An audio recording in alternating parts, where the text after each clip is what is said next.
Y en el año que arranca, comienzan a haber metas, comienzan a haber planeaciones, ¿cierto? Comenzamos a mirar hacia atrás y decir qué fue lo que hicimos, qué fue lo que no hicimos, qué dejamos de hacer. De una manera muy común también decimos en qué la embarré, ¿sí? Y de una u otra manera nos enfrentamos a decisiones. Y entonces ese es el tema que se me ha permitido pues que prepare para que hoy podamos como iglesia mirar cuál es el consejo de Dios acerca de las decisiones. Quiero hacer énfasis en eso, el consejo de Dios acerca de las decisiones. No somos expertos, ninguno aquí para tomar decisiones. Ni su servidor, ningún otro puede decir que soy el que mejor toma decisiones. Y entonces nosotros, como creyentes, sabemos que dependemos de Dios, aún en las decisiones que tomamos. Una frase que escribir para ustedes: somos el resultado de las decisiones que tomamos. Quiero invitarles a leer en Efesios capítulo 5, versículo 15, lo voy a leer rápidamente para ustedes. Dice así: mirad pues con diligencia cómo andéis, no como necios, sino como sabios, aprovechando bien el tiempo, porque los días son malos. Por tanto, no seáis insensatos, sino entendidos de cuál sea la voluntad del Señor. Porque los días son ¿qué? Son malos. Es cierto que por cultura muchas veces decimos buenos días y está bien. No voy a venir a decir, no digamos buenos días. Pero realmente lo que la escritura nos dice es que los días son malos. ¿Sí? Estamos en tiempos en el que a lo bueno le llaman malo y a lo malo le llaman bueno. Y tomar una decisión sin importar las consecuencias está bien. Lo importante es que usted fue valiente y salió adelante con eso que usted quería hacer.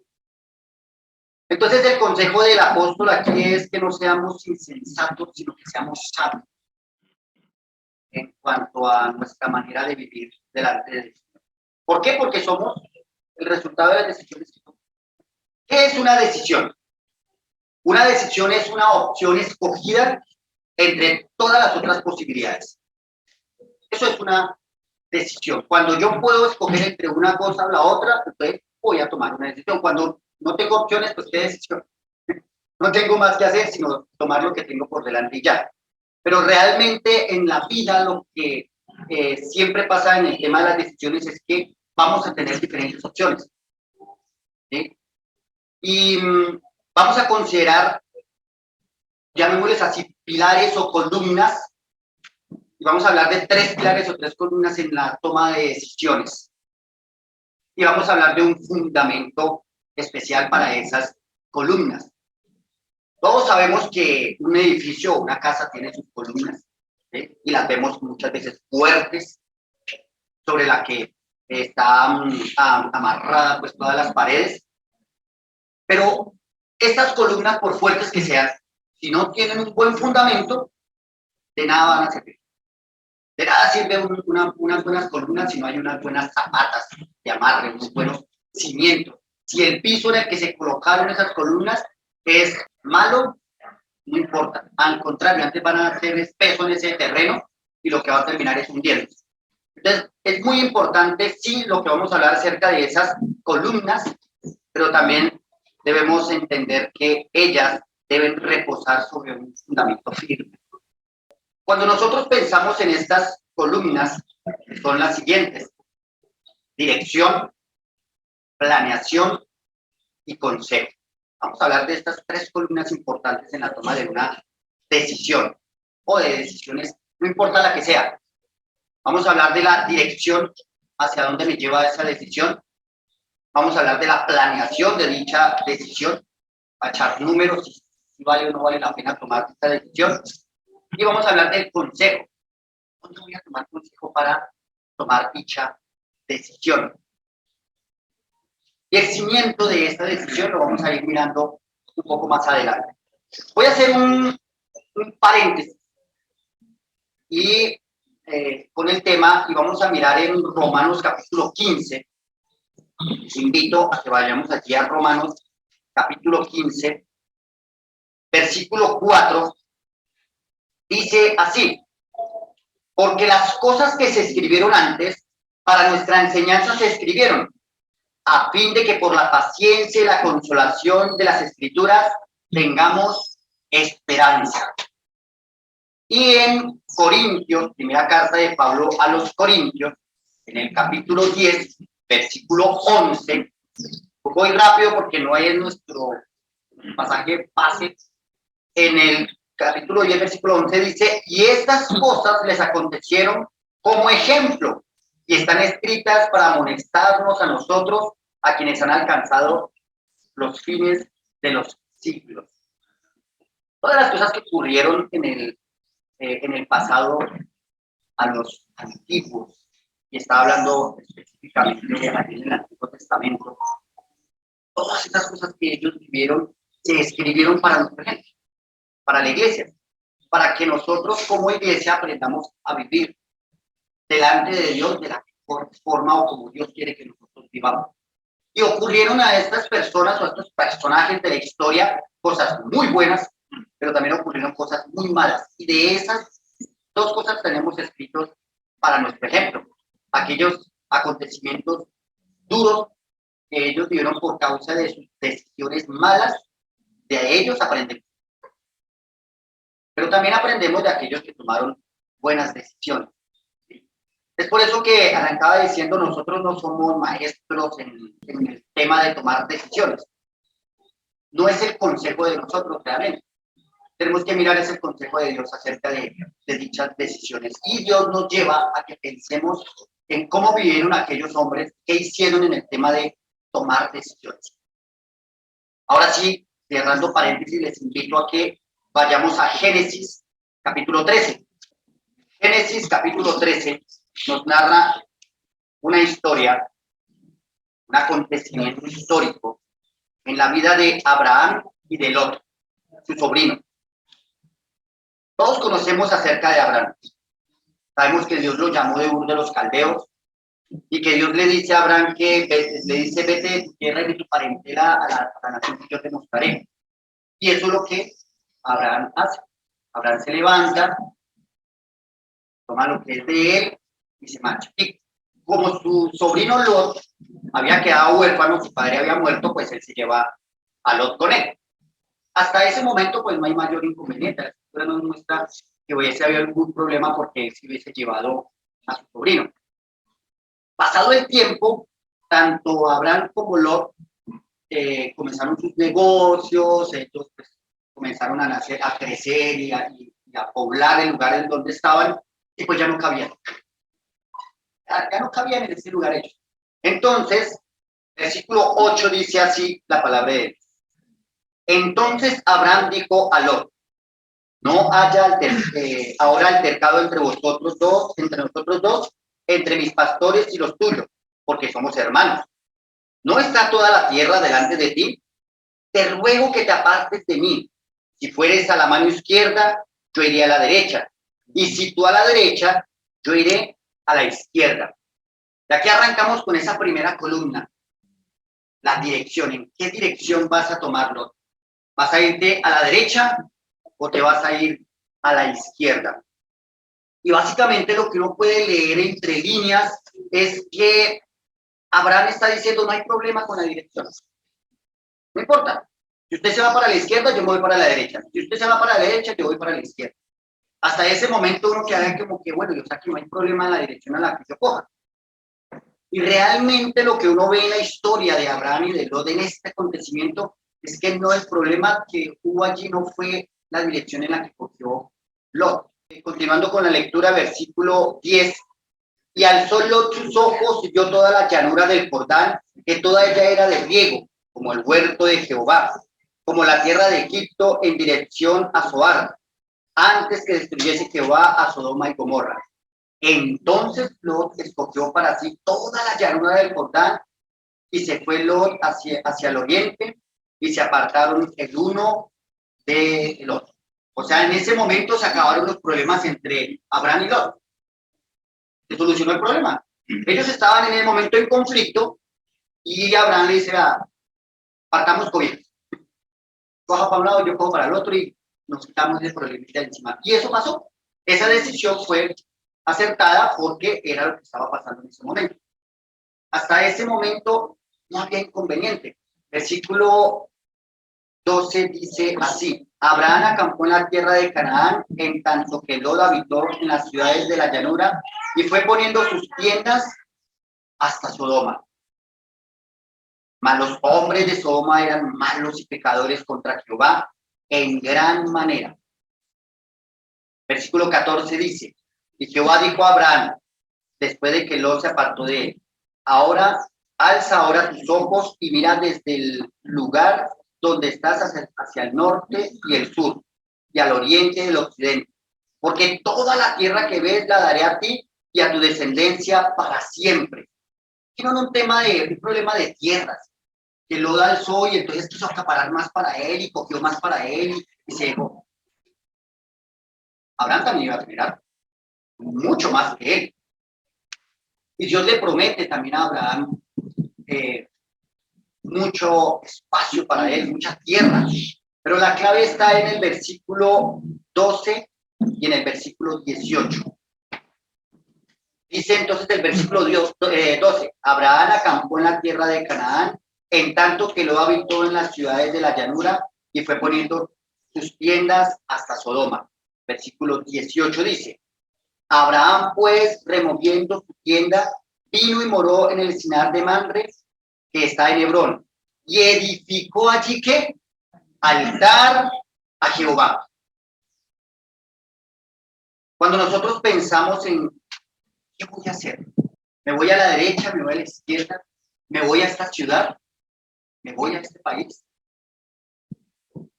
¿Tomo esa carrera o no la tomo? ¿Estudio eso o no lo estudio? Lo primero que tenemos que pensar es hacia dónde me lleva dicha dirección. Dice en el versículo 18 que Abraham lo que hizo fue colocar un altar a Jehová. Y toda decisión que nosotros tomamos, si no tiene un límite, nos va a llevar hasta donde llevó Lot sus tiendas. Él tenía la llanura por delante. Él tenía el espacio que él había escogido. Y escogió él esa dirección. Y hasta ahí todo estaba bien. El problema es que en el corazón de Lot no estaba Dios. Y no puso ese límite, diferente a su tío, que sí puso un límite. Porque es que de una u otra manera nosotros estamos en esta tierra. De otra manera nos tocaría salirnos de ella para no contaminarnos con nada y que ninguno no creyente no nos hablara y que el vecino fuera también hermano en Cristo y que el frente también fuera hermano en Cristo y andaríamos, no dicho, en el país. No, las cosas no son así.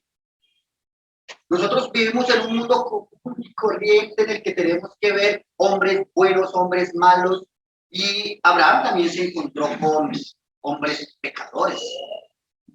Y Abraham también se encontró con estas situaciones, lo mismo que estaba pasando con Lot. Pero Abraham, dice la escritura, que edificó allí altar a Jehová. Y no era la primera vez que lo hacía. Versículos atrás ya habíamos visto a un Abraham edificando altar a Jehová. O sea que Lot sabía muy bien. Lot había sido criado por su tío. Y lo primero que uno hace con los que están en la casa de uno es hablarle acerca de su fe. Pero Lot no colocó en la dirección en la que él iba ese límite. No puso un límite. Y entonces mire lo que pasa con Lot. Una trágica historia, podríamos pensar, por esa decisión en la cual la dirección en la que él escogió no puso a Dios por delante de ella. Lot entonces termina llegando a Sodoma, ya acercándose allá a Sodoma.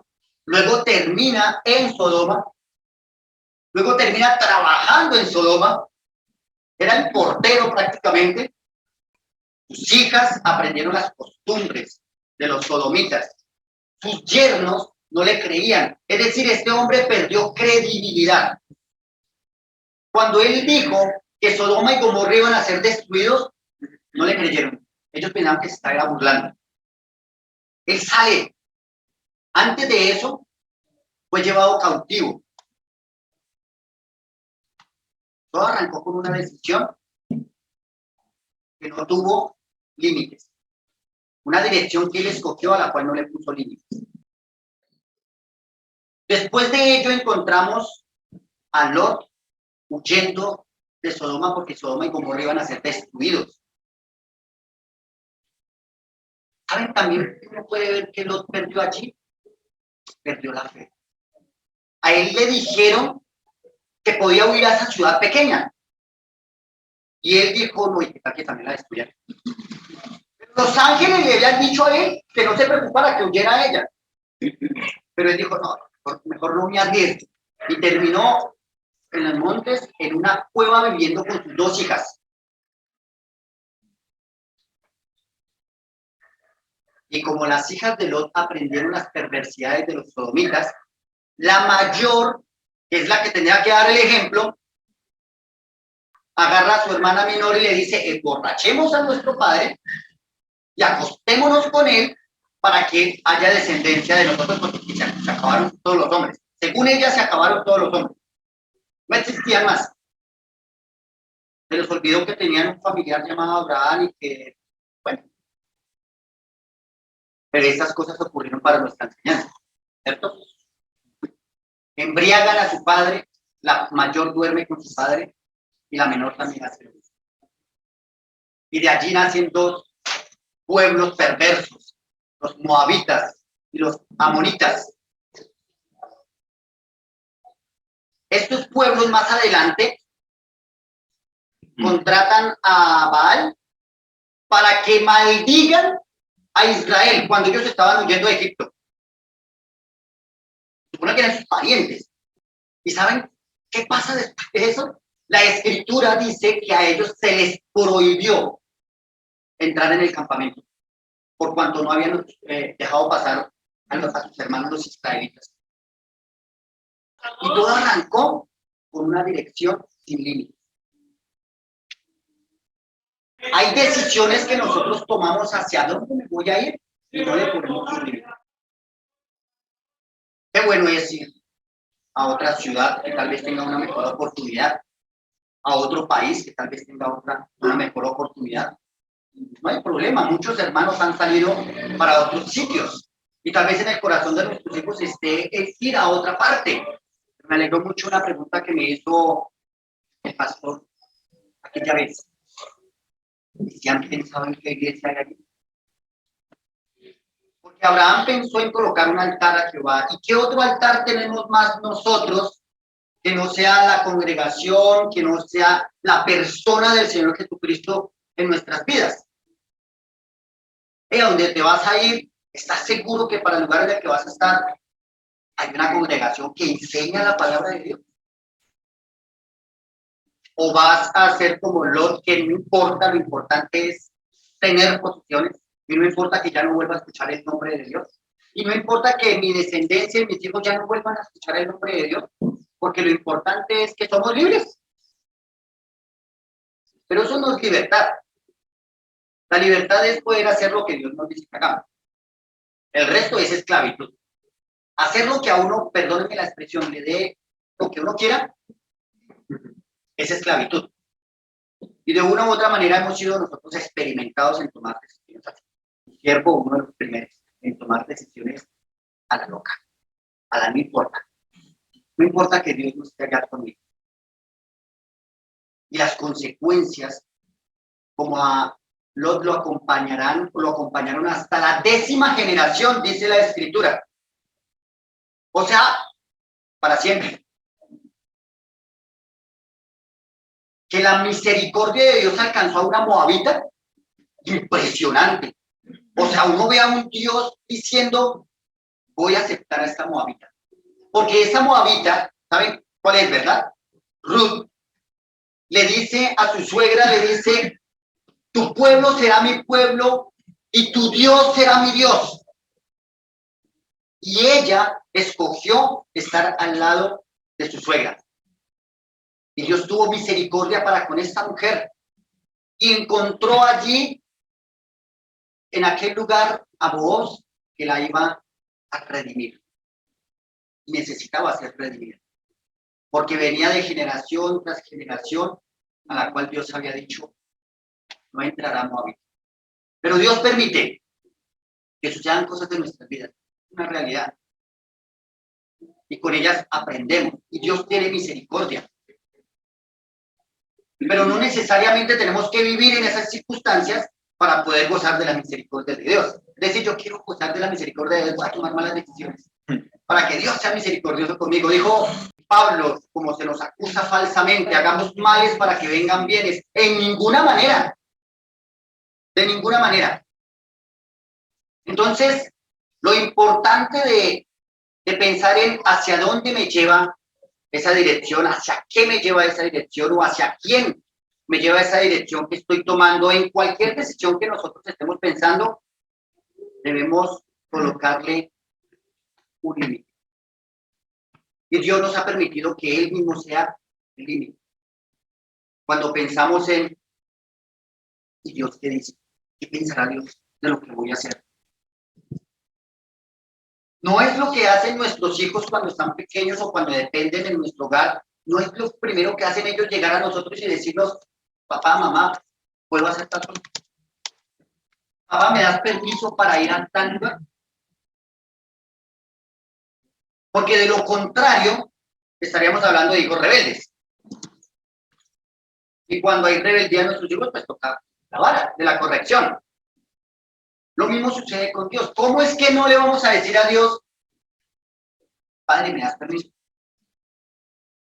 ¿Tú quieres que yo haga esto? No se trata entonces de únicamente pensar en la aprobación de los demás, sino tenemos que pensar principalmente en la aprobación de Dios. Dios aprueba esto que voy a hacer.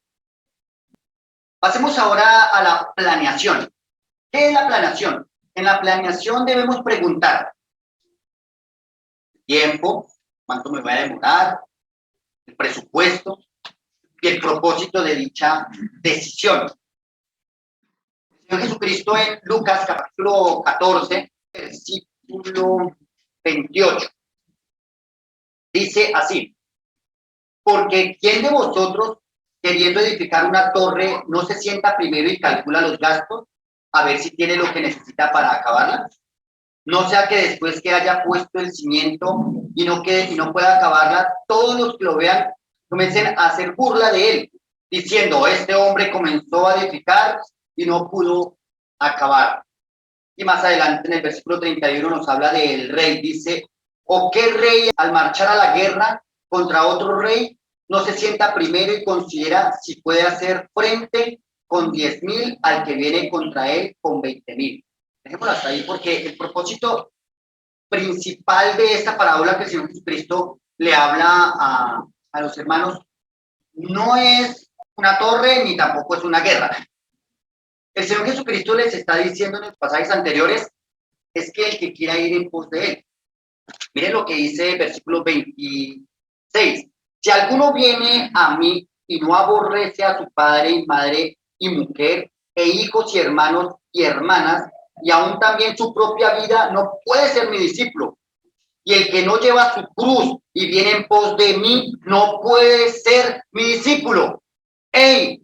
No es un favor que una persona le hace a Cristo al recibir a Cristo en su corazón. El Señor Jesucristo es el que coloca el límite. El Señor Jesucristo es el que dice, el que quiera venir a mí, tiene que entender qué es lo que se va a meter. Yo no soy un juego ni soy un juguete. Que tiene que estar dispuesto realmente a seguirme. Y la única manera que un ser humano pueda cumplir con esa demanda es a través del Espíritu Santo en su vida. Si en el presupuesto de dicha persona el Espíritu Santo no es el que lo está moviendo para seguir a Cristo, no hay nada que hacer. Ahora, como principio escritural, sí podemos entender lo que el Señor Jesucristo utiliza como ejemplo para hablar de él mismo. Como principio podemos encontrar, hey, tengo que sentarme a echar números para ver si eso que voy a hacer, si me alcanza lo que tengo, si vale la pena hacerlo. Pero lo importante es que miremos que el Señor Jesucristo no está hablando allí de la toma de decisiones acerca de hacer una casa, ni de comprar un carro, no está hablando de esas cosas. Está hablando de él mismo. El que lo quiera seguir tiene que entender lo que implica seguir a Cristo. Pero gracias a Dios que podemos sacar una aplicación también de allí de ese texto y como aplicación podemos decir, tengo que planificar mis decisiones. Tengo que planificar eso que quiero hacer. Tengo que ponerme a pensar en qué tiempo me va a dar. ¿Será que me va a quitar tiempo para mi familia? ¿Será que me va a quitar tiempo para Dios? ¿Será que si yo hago eso que estoy pensando, me va a absorber de tal manera que ni siquiera voy a poder servir ya en la iglesia? ¿Será que sí me alcanza? Y me voy a meter una deuda y no la voy a poder pagar. ¿Será que sí es mejor meterme en esa deuda? Planificación, la importancia de la planificación. Debemos planificar. Dios quiere que nosotros planifiquemos. Y estamos arrancando entonces este año y en este año tenemos muchos planes. Y está bien, y como creyentes estamos llamados a planificar, a mirar dichos planes, ¿qué vamos a hacer? Ahora, quiero invitarles a que pasemos a la siguiente columna, la cual es el consejo. Y paso rápido por el tema de la planificación, porque realmente es tal vez algo que usted puede hacer en el primer día antes de tomar la decisión. Se sienta, planificó y actuó. Porque toda decisión tiene que ver con esto, con actuar. Tal vez algo que no es bueno en la vida de ninguna persona es la indecisión. No es bueno quedarse ahí. Una decisión de quedarme quieto es diferente a no tomar una decisión. Es decir, yo tomé una decisión, mi decisión es voy a esperar. Eso es una decisión, me voy a quedar quieto, voy a esperar. Y encontramos ejemplos en las escrituras a los cuales Dios le dice, quédese ahí quietico. Entonces, una decisión es quedarme quieto, sí. Diferente es estar desesperado por tomar una decisión y no tomar ninguna. O tomar decisiones en medio de tormentas. Así como que no hay de otra, tocó. No hay nada que hacer, tengo 40 años, no me he casado, entonces el primero que aparezca, no importa. No, no es buena una decisión en medio de estas circunstancias. Pero sí necesitamos dicha planeación. Y el consejo. ¿Qué es un consejo? Un consejo es una opinión. Una opinión. Proverbios capítulo 15, versículo 22, dice así la palabra de Dios. Los pensamientos son frustrados donde no hay consejo, mas en la multitud de consejeros se afirman. ¿Cierto? Nosotros cuando pensamos en tomar una decisión y normalmente le comunicamos dicha decisión a alguna persona, él nos va a dar una opinión, nos va a dar su opinión. Y la escritura en donde allí encontramos que en la multitud de consejeros hay sabiduría. Lamentablemente, algunos han añadido un pedacito como que le hizo falta a Salomón colocarle ahí. Entonces decimos, en la multitud de consejeros hay sabiduría, pero no la decisión. ¿Cierto? Entonces ya inmediatamente, pues sí, el consejo como que se vuelve trivial cuando pensamos de esa manera. Y el consejo en medio de una decisión siempre ha sido importante. Es tan importante el tema de los consejeros que los reyes tenían consejeros. ¿Cierto? Es tan importante el tema del consejo que para ir a la guerra se pedía consejo. Que para abstenerse de ir a la guerra había consejo. Pues no es algo tan trivial el tema de pedir consejo. Es verdad que la decisión no está en el que me dio el consejo, ni no que porque me dio el consejo yo estoy obligado a tomar dicha decisión, pero no lo puedo minimizar al decir, sí, estoy en un consejo, pero pide cuenta que toma la decisión soy yo. ¿A qué pidió consejo? Entonces no podemos trivializar las cosas de esa manera. Vamos a mirar entonces algunos ejemplos. Vamos a mirar qué pasó con Roboam. Primera de Reyes, primer libro de Reyes, capítulo 12, versículo 8. Pero él dejó el consejo que los ancianos le habían dado y pidió consejo de los jóvenes que se habían criado con él. Roboam entonces deja el consejo de la experiencia de los ancianos. Y es triste que en medio de la generación en la que estamos viviendo hoy y que nos contaminamos de una u otra manera del mundo, lo primero que se escucha es, eso era antes, que vivían así, ahora no. Roboam entonces prefiere el consejo de los que se criaron con él. Y es interesante cómo es posible que un insensato le pida consejo a otro insensato. O sea, alguien que no tiene consejo en sí, le pida consejo a alguien que no tiene consejo. Entonces es como venir del desierto y llegar a un lugar desierto y pedirle agua. No me va a poder dar porque están en las mismas condiciones que yo. Cuando nosotros pensamos en pedir un consejo, debemos pensar a quién le voy a pedir dicho consejo. Y si nosotros somos de los que nos gusta escuchar, que nos digan lo que queremos escuchar, pues muy posiblemente no vamos a acudir a los ancianos. No vamos a acudir al pastor, no vamos a acudir a los líderes de la congregación, porque muy posiblemente no nos van a decir lo que queremos escuchar. Y eso lo podemos ver con Amnón. Segundo libro de Samuel, capítulo 13, versículo 3. Otra historia muy triste. La historia de Amnón. Dice así: Amnón tenía un amigo que se llamaba Jonadab, hijo de Simeón, hermano de David, y Jonadab era hombre que astuto. Y este le dijo: hijo del rey, ¿por qué de día en día vas enflaqueciendo así? ¿No me lo descubrirás a mí? Y Amnón le respondió: yo amo a Tamar, la hermana de Absalón, mi hermano. Yo la amo, no puedo vivir sin esa mujer. Me voy a volver loco si no está conmigo. Y Jonadab le dijo: acuéstate en tu cama y finge que estás enfermo. Y cuando tu padre viniere a visitarle, te ruego que venga mi hermana Tamar para que me dé de comer. Prepare delante de mí alguna vianda para que al verla yo la coma de su mano. Este hombre astuto, con ese consejo astuto, le dice a Amnón: yo le voy a decir qué es lo que usted tiene que hacer para conseguir lo que usted quiere. Muchas veces vivimos eso entre nuestros amigos. ¿Qué tiene de malo? Hágale. Yo le digo cómo hacer la vuelta para que no se den cuenta. Yo le hago el parto. Tranquilo, que si a mí me vienen a preguntar, yo digo, no pasa nada.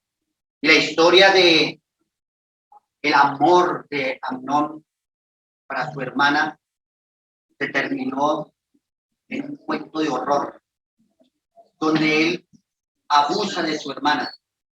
Y dice que ese amor que decía él tenerle no fue nada comparado con el aborrecimiento con el que él aborreció a esta mujer, porque consiguió lo que quería.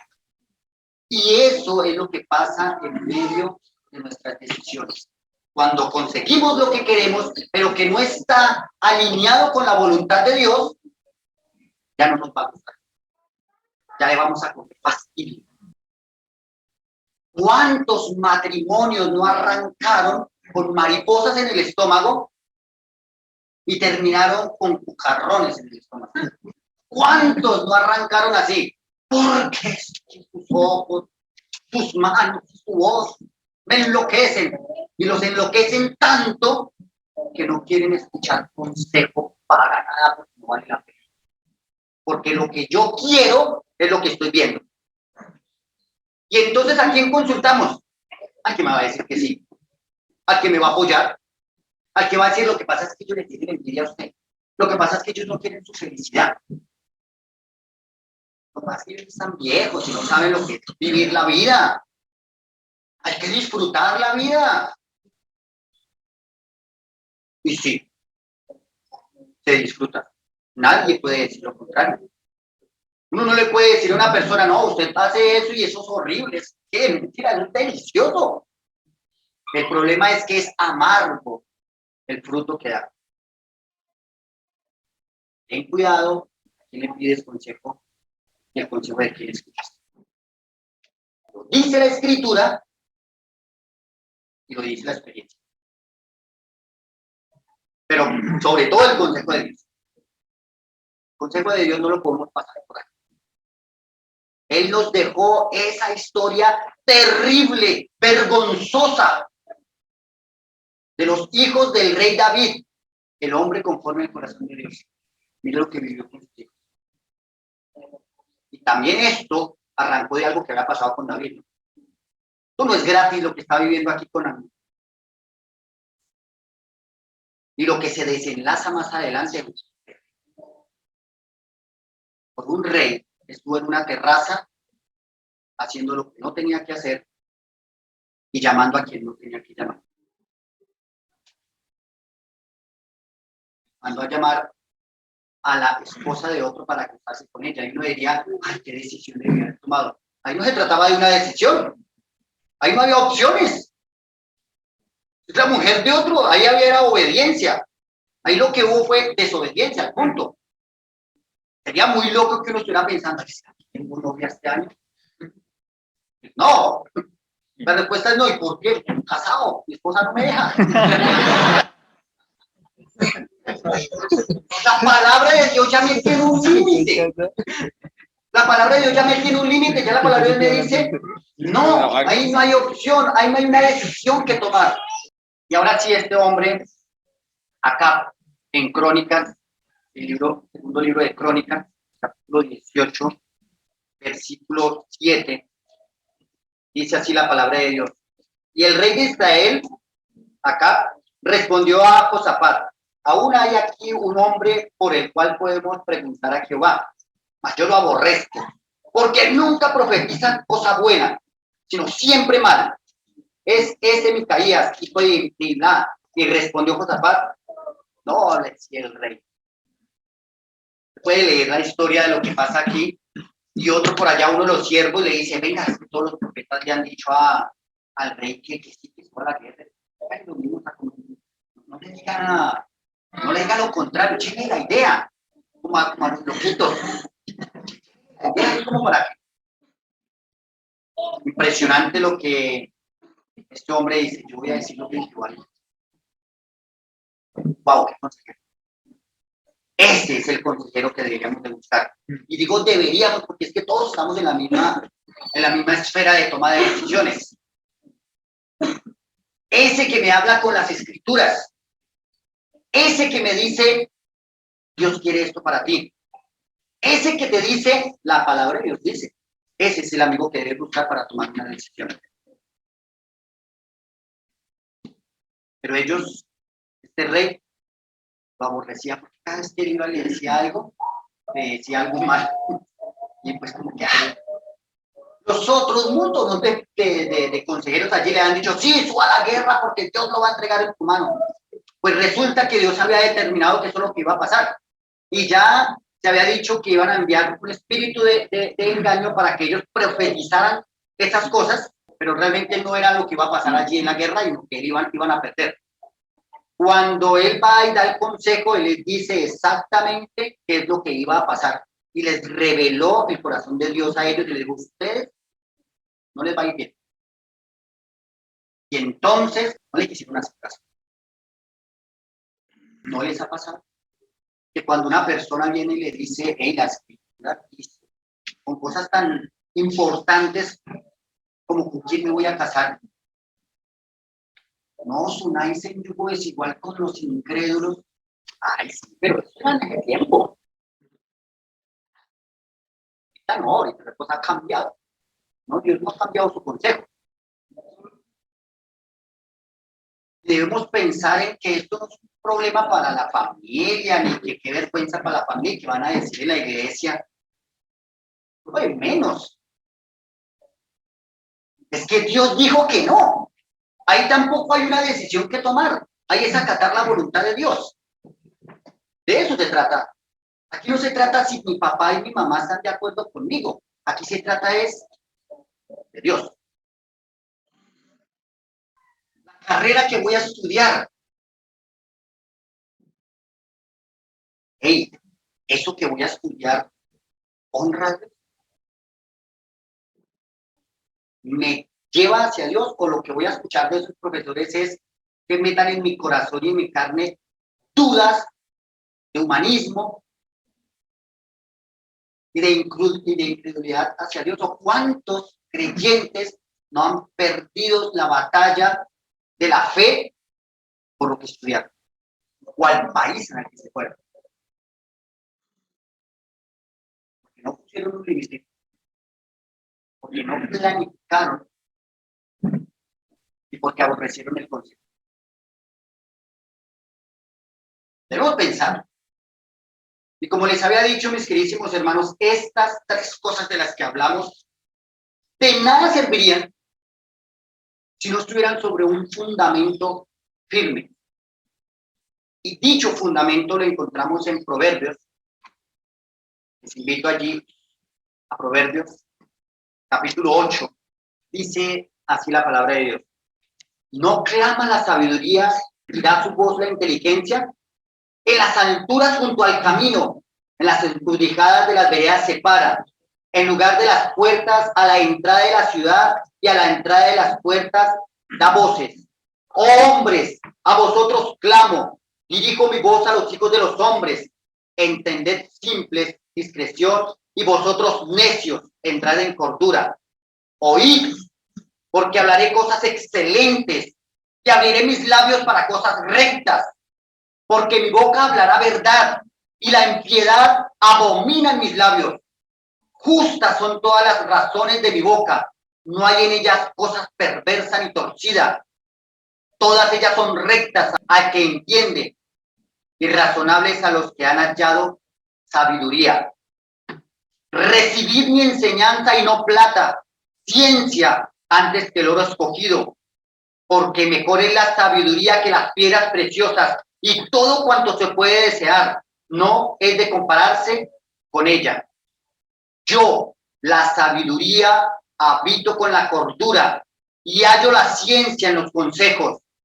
El temor de Jehová es aborrecer el mal, la soberbia y la arrogancia y el mal camino y la boca perversa aborrezco. Y usted puede continuar leyendo este maravilloso capítulo de Proverbios que nos dice, si en lo que estamos haciendo no está la sabiduría de Dios, de nada nos sirve. De nada nos sirve buscar consejo si en mi corazón no está la sabiduría de Dios, que aborrece el mal consejo y ama el buen consejo. Porque si no es Dios el que está gobernando mi vida, de nada me sirve a mí saber que tengo que poner un límite en la dirección hacia la cual voy, porque total no me interesa. De nada me sirve a mí saber que tengo que pedir un consejo a los hermanos de la iglesia, al pastor de la iglesia, si total no lo voy a escuchar. ¿Por qué? Porque no está la sabiduría de Dios en mi vida, que va a amar el consejo del sabio y va a aborrecer el consejo astuto. Eso es lo que hace la sabiduría. La sabiduría no es conocimiento. La sabiduría tiene que ver es con el consejo de Dios en mi vida.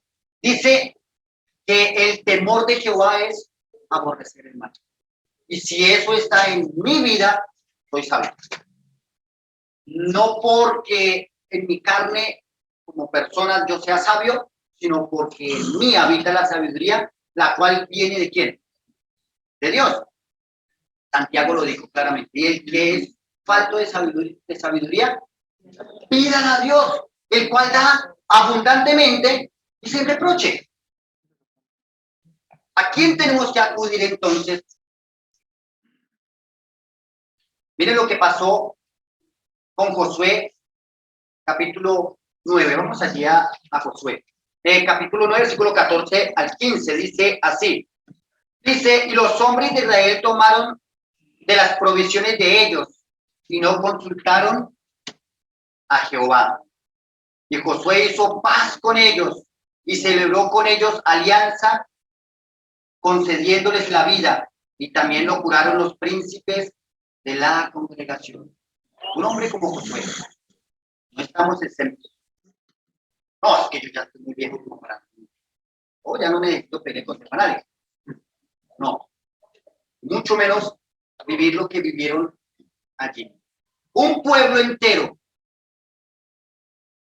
se disfrazó de que venían de lejos, de que no eran de por ahí cerquita, cuando Dios había dicho que tenían que arrasar con todos los que estuvieran a sus alrededores. Ellos escucharon y fueron astutos, y entonces Se pusieron zapatos viejos, agarraron ropa vieja, agarraron comida ya con moho y se presentaron delante de ellos y le dijeron, no, venimos de lejos y hagamos alianza. Y ellos, ay, claro, me imagino, pues por lo que veo en el versículo 14, es que traían como que algún galardoncito, porque el versículo 14 dice, y los hombres de Israel tomaron las provisiones de ellos. No creo que haya sido el pan viejo. No creo que haya sido la ropa vieja. Y no pensaron más allá, sino, venga, sí, sí, claro, bienvenidos. Y menospreciaron el principal de los consejos. Anciano, no es del papá, no es de la mamá, no es del amigo, no, de Dios.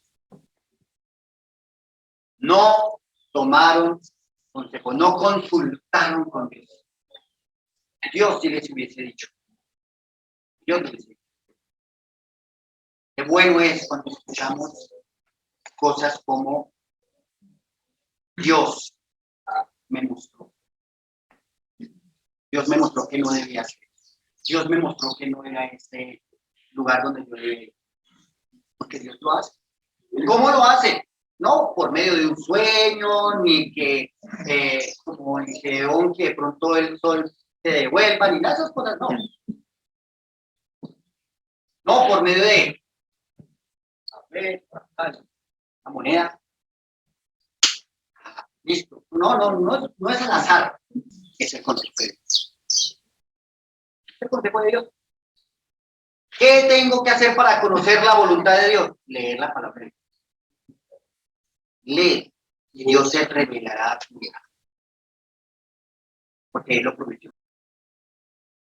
Porque cuando este libro pase de ser un libro común y corriente a un libro que instruye tu vida, te darás cuenta lo real que es Dios.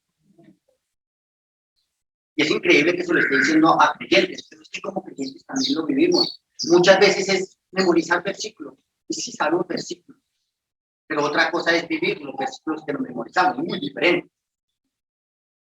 ¿Cuántos versículos? Uno se puede poner un librito y comenzar a anotar los versículos que se memorizó. Una columnita, todos los versículos.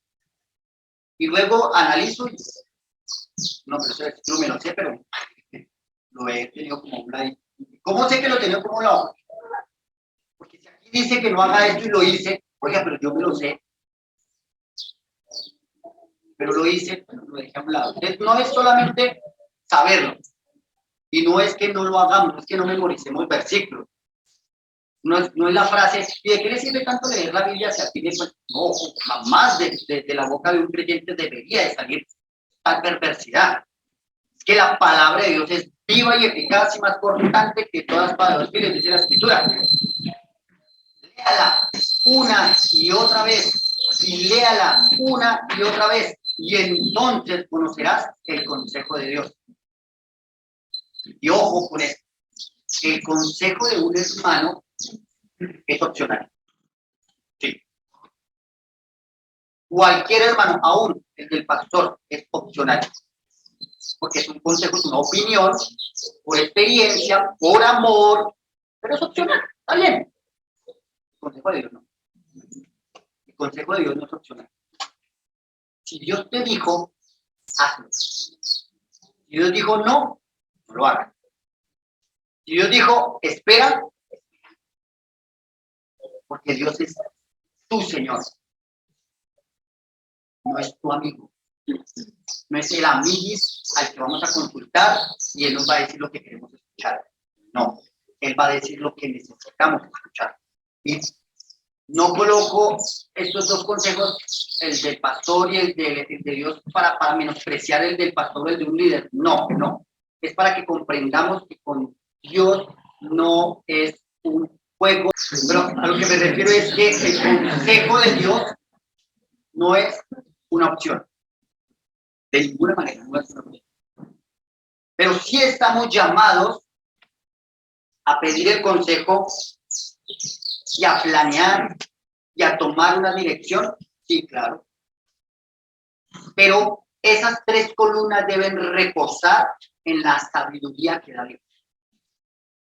Porque es a través de ella que voy a saber si el consejo que me están dando viene de parte de Dios. Porque es en la medio de la sabiduría que voy a saber si la dirección a la que está apuntando dicha dirección viene de parte de Dios. Porque es en la sabiduría donde voy a entender que Dios está respaldando dicha dirección que voy a tomar, o dicha decisión, perdón, que voy a tomar.